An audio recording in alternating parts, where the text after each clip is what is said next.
Friends అందరికి good evening. ఎలా ఉన్నారండి? అందరూ బాగున్నారా? నా పేరు లావణ్య. ఛానల్ పేరు వచ్చేసి లావణ్య కుకింగ్ వ్లాగ్స్ అండి. లైక్ చేయండి, షేర్ చేయండి, కమెంట్ చేయండి, సబ్స్క్రైబ్ చేసుకోండి ఫ్రెండ్స్. ఓకేనా?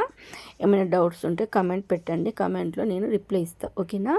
ఇదైతే ఓట్లు వేయడానికి వచ్చిరండి ఆ రోజు తీసిన వీడియో. ఇంకా మా పాప వచ్చే టైంకి నేను సర్ప్రైజ్ వీడియో తీస్తే తనకు ముందే తెలిసిందంటే స్కూల్ దగ్గర అంత ఎగ్జైట్ ఏం కాలేదు. ఇక నేనైతే వీడియో అట్లా కంటిన్యూ చేసిన. చూసారు కదా మా చిట్టి తల్లి ఎగ్జైట్మెంట్ అయితే దగ్గరికి రాక దూరం పోతుంది. ఇంకా ఓటేయడానికి పోయి అక్కడ కొద్దిసేపు ఓటేసి వచ్చిన తర్వాత అక్కడ రోడ్డు మీద కూర్చున్నామండి. ఇక అక్కడ కూరగాయలు అమ్మే దగ్గర ఒక ఫోటో అయితే తీసుకున్నాము. అన్ని రకాల కూరగాయలు ఉన్నాయి ఆమె దగ్గర. మంచిగా రియల్గా ఉంటుంది అని తీసిన. ఆంటీ కూడా మంచిదండి పాపం. అన్నం తినే టైంకు మేము అయ్యో అన్నం తింటుంది కదా ఇప్పుడు వద్దులేని పక్కకుంటే ఏం కాదు రా తీసుకోండి ఏం కాదు అని చెప్పి తీసుకోమందండి. అందరూ మంచిగా అనిపించింది నాకైతే. ఇంకా నేనైతే ఇది క్యారెట్ కర్రీ చేస్తున్నానండి. నిన్న శుక్రవారం కదా క్యారెట్ ఫ్రై చేసుకున్నా. అంటే ఒక 4-5 క్యారెట్లు ఒక బీట్రూట్ అండి. ఆయిల్ పోసుకొని ఎట్లా అంటే మొత్తం ఇట్లా ఫ్రై చేసినండి బాగా. మొత్తం ఇక మాడిపోయింది అనుకుంటారు కావచ్చు మీరు చూస్తే, కానీ అంత ఫ్రై చేసిన ఎంత బాగుందంటే టేస్ట్ అండి. పప్పుచారు చేసుకుని సైడ్ డిష్ లాగా తినండి, సూపర్ ఉంటుంది. నేను ఏ కర్రీ అయినా మూత పెట్టకుండానే వంట చేస్తాను అండి. అంటే ఇట్లా కొంచెం స్మెల్ వచ్చేటి ఇట్లా కాకరకాయ, బెండకాయ, క్యారెట్, బీట్రూట్ ఇలాంటివి ఏంటంటే కొంచెం వగరు అనిపిస్తుంది కదా మనకు. ఆ స్మెల్ పోవాలంటే మనం మూత తీసి వంట చేయాలండి. అంటే మూత తీసి ఇటు తిరగడం కాదు, కానీ అక్కడనే కొద్దిసేపు ఇక చూసుకుంటూ చేయాలండి అంతే. ఈరోజు ఇక మార్నింగ్ అయితే అంటే మధ్యాహ్నం 12:30కి వీడియో పెడితే ఎప్పుడైనా లాంగ్ వీడియో, కానీ ఈరోజు అయితే పెట్టలేదండి. కొంచెం వేరే పని, శివరాత్రి వస్తుంది కదా అని నేనేం చేసిన అంటే ఇక్కడ పూలు అల్లుతారు కదా, ఆ పూలు అల్లేది ఇదివరకు అల్లేదానండి ఒకప్పుడు, ఒక 4-5 సంవత్సరాల కిందట. మళ్ళీ ఇప్పుడు అల్దాము వట్టిగానే ఉంటున్నా కదా అని అల్లుదామని నిన్నటి నుంచి స్టార్ట్ చేసిన అండి. ఒకప్పుడు నేను ఒక్కదాన్ని కలిపి 10 కిలోలు 20 కిలోలు అల్లేదానండి. నిన్నటి నుంచి 15 కిలోలే నేను పోసుకున్నది. నాకు ఎంత అసలు యాస్టకు వచ్చిందంటే మస్తు మెడలు నొచ్చుడు, ఫీవర్ వచ్చినట్టు. అసలు నాకు ఇప్పుడు వాయిస్ కూడా రావట్లేదు అసలు. నా మొహం చూస్తే నువ్వు అల్లే 200-300 పూలకి ఇప్పుడు హాస్పిటల్కి పెడతావా అని అంటుర్రు. నాకైతే అసలు ఇంత హెల్త్ ఖరాబ్ అయిందా నాది అనిపిస్తుందండి నిజంగా. ఇక నేను ఇప్పటికి అమ్మ మళ్ళీ ఇప్పుడే అయిపోయినాయి ఆంటీ పూలు తీసుకెళ్ళు అంటే, ఇంకా 5 కిలోలు వెళ్తావా అమ్మాయి అంటే, నేను అల్లలేను, నా వల్ల కాదు. రోజు ఒక 5 కిలోల కంటే ఎక్కువ పోయకు, నా మీద ఎక్కువ ఆశ పెట్టుకోకు. ఇదివరకు లెక్క తెల్లందాకా పొద్దుందాకా అల్లట్లేదు. ఒకప్పుడైతే 12-1 దాకా అల్లి మళ్ళీ 5 గంటలకు లేచి మళ్ళీ 7 దాకా అల్లేదానండి. ఇంకప్పుడు మా పాప చిన్నగా ఉండేది, అయినా కూడా ఇంట్లో పని చేసుకుంటూ మా పాపని చూసుకుంటూ నేను పూలు అల్లేదని. ఇప్పుడు పెద్దగా అయింది, ఇంట్లో పని కూడా అంతేం ఉండదు కదా. ఇంట్లో పని అంటే పొద్దుగాల మార్నింగ్ అందరిలాగా 9:30 వరకు నా పని అయిపోతుంది. ఈరోజు 9:30 కూర్చుంటే కరెక్ట్ 5 వరకు అల్లుకుంటూనే ఉన్నానండి. ఒక మధ్యలో తినేటప్పుడు కొంచెం గ్యాప్ తీసుకున్నా అంతే. నాకు అసలు ఎందుకు ఇట్లా ఇంత హెల్త్ ఖరాబ్ అయిందా అనిపించింది నాకైతే. అందుకే ఎప్పుడైనా సరే చేసేంత వరకే చేయాలండి. ఏదో ఆశ కొద్ది చేస్తే నేను 5 కిలోలు రోజు ఒక 5 కిలోల కంటే ఎక్కువ అల్లలేనని నాకు అర్థమైంది. ఇక నేను 15 కిలోలు తీసుకుంటూ నాది మిస్టేక్ కాబట్టి చెప్పిన ఇవాళ ఒక 5 కిలోల కంటే ఎక్కువ తేకండి, నేను ఎక్కువ అల్లలేను అని చెప్తే సరేనమ్మా అందండి. ఇక్కడనైతే ఇక మంచిగా చూసారు కదా క్యారెట్ బీట్రూట్ వేసినప్పుడు ఎన్ని ఉండే అన్ని దగ్గరికి అయ్యేంత వరకు నేను అట్లనే కలుపుకుంటున్నాను. ఇటు తిరుక్కుంటూ మధ్యలో వేరే పనులు చేసుకుంటూ చూసుకుంటూ అడుగంటుతుందా లేదా కొంచెం సిమ్లో పెట్టి ఇక కలుపుకుంటున్నానండి. పూలు అల్లేసరికి చూసారు కదా మాట కూడా అల్లుకుంటున్నా అదే వస్తుంది. ఇప్పుడు ఫస్ట్ అయితే నడుములు, చేతులు, కాళ్ళు ఎక్కడికక్కడి పట్టేసినాయండి మొత్తము. నడవపోయేసరికల్లా అల్తనేమో ఒకటే రకంగా అల్లొద్దండి, మధ్య ఇటు తిరుక్కుంటూ గ్యాప్ తీసుకోవాలి. అసలు నాదే మిస్టేక్ లేండి. అంటే తొందర అయిపోతే మళ్ళీ తెస్తుంది కదా, ఇంకా అల్లుదాం అని నేను అట్లా అల్లేసరికల్లా నాకు ఎఫెక్ట్ అయింది.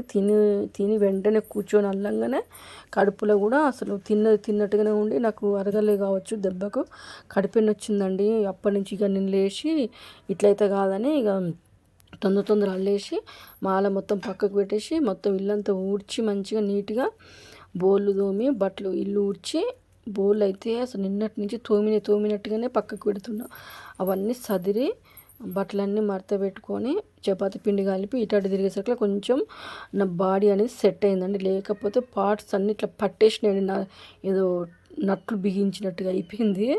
చూసిరు కదా ఎంత సూపర్ ఉందంటే అండి టేస్ట్. నిజంగా మీరు ఇట్లా చేయండి. నేను ఏం చేసిన అంటే ఇంతకుముందు మీకు గ్లాస్లో చూసిరో లేదో ఇప్పుడు కనబడుతుంది చూడండి. కొంచెం అక్కడ పక్క పూరీల పక్కన గ్లాస్ ఉంది కదా, అందులో నేను ఆయిల్ అనేది పక్కకు తీసిన అండి. ఎందుకంటే కొంచెం పోసుకునేటప్పుడు ఎక్కువ పోసుకోవాలి ఆయిల్. మనం ఏం చేయాలంటే బాగా గొల్లిన తర్వాత ఆయిల్ అంతా పక్కకు వస్తుంది కదా, అప్పుడు ఆయిల్ అనేది నేను పక్కకు తీసుకున్నాను అండి. అట్లా మంచిగా పొడి పొడిగా వస్తుంది. ఆయిల్ ఏం వేస్ట్ కాదండి. మళ్ళీ మనం ఏదైనా ఎల్లిపాయ కారం అన్నా ఇప్పుడు ఇంకా వేరే కర్రీ వండేటప్పుడు అలా పోసుకుంటే అయిపోతుంది. అట్లా చేయాలండి. ఎప్పుడైనా అంటే ఫ్రై మొత్తం ఆయిల్లో చేయాలి. ఆయిల్ మొత్తం సపరేట్ అయిన తర్వాత ఆయిల్ తీసేయాలి. తీసేస్తే ఏంటంటే కర్రీ మంచిగా పొడి పొడి వస్తుందండి. చూసిరు కదా, నిన్న 3 గంటల నుంచి ఈరోజు 5 గంటల వరకు పూలు అల్లుతూనే ఉన్నానండి. ఒక మధ్యలో నైట్ 10-11 వరకు అల్లి మళ్ళీ పడుకున్నా. ఇక చూసిరు కదా ఎట్లా అల్లుతున్నానో, నా అవతారం చూసిరు కదా ఎట్లుందో. మా పాప వీడియో తీయమంటే మన నైట్ కిందికి అనుకో అని కూడా చెప్పలేదండి. ఎట్లున్నా అట్నే తీసింది చూడు. ఆ వెనక బట్టలు ఇల్లు గట్లుంటే నాకైతే మైండ్ పనిచేయదండి. ఇక మా ఇంట్లో కూడా నువ్వు ఫస్ట్ ఇన్నిగానో వాళ్ళకు నువ్వు ఎప్పట్లాగానే కొన్ని అల్లు గిన్ని అల్లకని అనేసరికల్లా నాకు కూడా అనిపించింది. ఈరోజు సాటర్డే, మళ్ళీ నైట్ సాయంత్రం చపాతీ చేయాలని ఇక ఇప్పుడే అంత పని అయిపోయిందండి. అయిపోయిన తర్వాత ఇది ఈరోజు తీసిన వీడియో. నిన్న ఇప్పుడు దాకా అల్లింది శుక్రవారంది. ఇది శనివారం వీడియో. అంటే నేను వంకాయ టమాటా చేస్తున్నానండి ఈరోజు. మంచిగా గిన్నె పెట్టుకొని కొంచెం నూనె పోసుకొని ఆవాలు జీలకర్ర వేసుకొని ఉల్లిగడ్డ పచ్చిమిర్చి వేసి బాగా గోలిన తర్వాత వంకాయలు వేసి, వంకాయ కూడా బాగా అవసరం లేదండి. వంకాయ కొంచెం దగ్గరకు వచ్చేట మనకు అనిపిస్తుంది కదా, అప్పుడు తర్వాత టమాటా కొత్తిమీర వేసి మంచిగా కలిపి పసుపు ఉప్పు కారం వేసి, అసలు మీకు ఇష్టమైతే ఇంకా పచ్చిమిరపకాయల కారం వేసుకోండి, చాలా బాగుంటుంది. మా ఇంట్లో పచ్చిమిరపకాయల కారం తినరు కాబట్టి నేను ఎర్ర కారం వేసిన. వంకాయ టమాటా కూడా సూపర్ ఉందండి టేస్ట్. మంచిగా వేడి అన్నం వండుకొని ఇంకా వంకాయ టమాటా కర్రీతో మంచిగా అన్నం తినేసి కొంచెం లాస్ట్కి పెరుగు పోసుకుని తిన్న తర్వాత ఇంకా తినేదైతే నేను వీడియో తీయలేదండి. ఇంకా తెలుసు కదా నేను కొంచెం ఈరోజు అలసిపోయినా, అందుకే ఏం తీయలేదు. తర్వాత 1:30కి తిన్నా అండి. తర్వాత 5 వరకు మళ్ళీ కూర్చొని పూలు అల్లేసరికల్లా తిని కొద్దిసేపు ఇటు నడుస్తూ అయిపోవండి. తినగానే అట్నే కూర్చునేసరికల్లా నాకు కొంచెం ఇబ్బంది అయింది. చూసారు కదా కర్రీ అసలు ఎన్ని రోజులు అవుతుందో తెలుసా అండి వంకాయ కర్రీ తినక. మొన్న నేను వాళ్ళ ఇంటికి వెళితే వాళ్ళు అక్కడ నాకు వంకాయ కూర వేసి అన్నం పెట్టిరండి. అంటే తెలిసిన వాళ్ళ ఇంటికి వాళ్ళు ఫంక్షన్కి వెళ్తే అక్కడ వాళ్ళు వంకాయ టమాటా ఎంత బాగా వండిరంటే, వంకాయ ఆలుగడ్డ టమాటా వండి మంచిగా పచ్చిమిరపకాయల కారం వేసి వండిరండి. టేస్ట్ సూపర్ ఉంది. సేమ్ నేను కూడా అట్లనే వండుకోవాలని చెప్పి తెచ్చుకున్నా, కానీ ఇక మా ఇంట్లో తినరని నేను ఏం చేసిన అంటే ఇక మళ్ళీ ఒక్కదాని కోసం అవసరమా అండి చెప్పండి. అందుకే ఇక అందరికి నచ్చినట్టుగానే వండినా అండి. ఇది పొద్దునేనండి. ఇక అంతా కడిగేసిన అయినా కూడా చూసారు కదా పువ్వులు అట్లనే ఉంటాయి. పొద్దున అంటే 11 అయిందండి. 11కు ఇంకా అంటే 9:30కి పని అంతా చేసుకున్నా అండి. చేసుకొని కొన్ని పూలు పోసుకొని అల్లుకుంటే కూర్చున్నా. అంటే ఈరోజు బెడ్షీట్ చేంజ్ చేసిన. ఈ బెడ్షీట్ వేసినండి రెడ్ కలర్ది బాగుంది కదా. రేపు శివరాత్రి కాబట్టి వేడి నీళ్ళల్లో బెడ్షీట్ అయితే నానబెట్టినండి. ఇవన్నీ బోళ్ళు నిన్న పొద్దుటి నుంచి అండి తోమి అన్నిట్లనే పెడుతున్నా. ఇవాళైతే ఒక్క గ్లాసు కూడా దొరకట్లేదు తీసుకుందామంటే. ఇప్పుడు బోల్ అన్నీ చదివితే కొంచెం సెల్ఫ్లా ఖాళీ ఉన్నాయండి. ఇప్పుడు చదివితే నిండుగా అయినాయి మంచిగా. ఇక పొద్దున మంచిగా కర్రీ అయిన తర్వాత కొంచెం చాయ్ ఉంటే చాయ్ పెట్టుకుని తాగిన తర్వాత పాలు వేడి చేసి పక్కకు పెట్టేసిన, బియ్యం కడిగి పెట్టిన. నిన్నటి కర్రీస్ ఏమేమి ఉన్నాయో చూస్తున్నానండి. చూసిరు కదా బీట్రూట్ ఫస్ట్ తిందాము, నిన్న ఫ్రైడే కాబట్టి మంచిగా ఒక్కటే కర్రీతో తిన్నా అండి. ఇలా సాటర్డే కాబట్టి ఇంకా మా పాపకు మార్నింగ్ 2 ఎగ్స్ ఉంటే మళ్ళీ రేపు శివరాత్రి ఇంట్లో ఎగ్స్ ఉండకూడదని ఎగ్స్ ఉంటే 2 అయితే ఉల్లిగడ్డలు ఏంపి తనకైతే బాక్స్ పెట్టి పంపించినండి. పొద్దున కూడా నేను ఇంకా పూలల్ల ముందుకు మార్నింగ్ లేచి ఇవాళ 5కి లేచిన కదా, బోళ్ళు తోమి బట్టలు పిండేసి కొంచెం మీద గోడలకైతే దులిపినట్టు చేసిన అండి. చీపిరితోటి డీప్ క్లీనింగ్ అయితే ఏం చేయలేదు. నేను డీప్ క్లీనింగ్ ఎప్పుడు చేస్తా అంటే నోములు అప్పుడు చేస్తానండి. తర్వాత వరలక్ష్మి వ్రతం అప్పుడు. ఇంకా మిగతా రోజులలో నేను నార్మల్ క్లీనింగ్ చేసుకుంటా అంతే. మంచిగా అనిపించిందండి. మంచిగా తోరణాలు కూడా అన్నీ ఎండిపోయి ఉన్నాయి కదా మామిడాకులు, అవన్నీ తీసేసి మంచిగా నీట్గా తుడిచి కొంచెం ఫ్రిడ్జ్ కూడా నీట్గా చేసుకున్నానండి. ఇంకేం పని లేదు.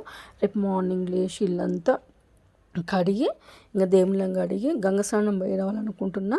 రేపు గంగ స్నానం పోయేది కూడా వీడియో తీస్తానండి. పోయి వచ్చింది. ఫ్రిడ్జ్ అయితే అన్నీ ఉన్నాయి, లేని అన్నీ ఏమేమో ఉన్నాయండి. అన్నీ తీసి పడేసి మంచిగా నీట్గా ఫ్రిడ్జ్ చేసి పెట్టుకున్నానండి. పెట్టుకున్న తర్వాత ఇక రేపు దేవుళ్ళని కడిగి, నాకు ఉపవాసం అనేది ఏం లేదండి, జాగారం కూడా ఏం లేదు, జస్ట్ నార్మల్గా పూజ చేసుకుంటాను అంతే. సో మండే రోజు వస్తే ఉపవాసం ఉందాం అనుకున్నా కానీ మండే రాలేదు కదా, సండే వచ్చింది. మండే వచ్చినప్పుడు ఒక్క పొద్దు పడితే మంచిదంట అండి. ఎప్పుడైనా మండే వచ్చినప్పుడే పట్టాలి. ఓకేనండి. ఇంకా బోల సబ్బు అయిపోతే తెప్పించినానండి. ఓకేనా ఫ్రెండ్స్, అందరికీ బాయ్ అండి. Take care.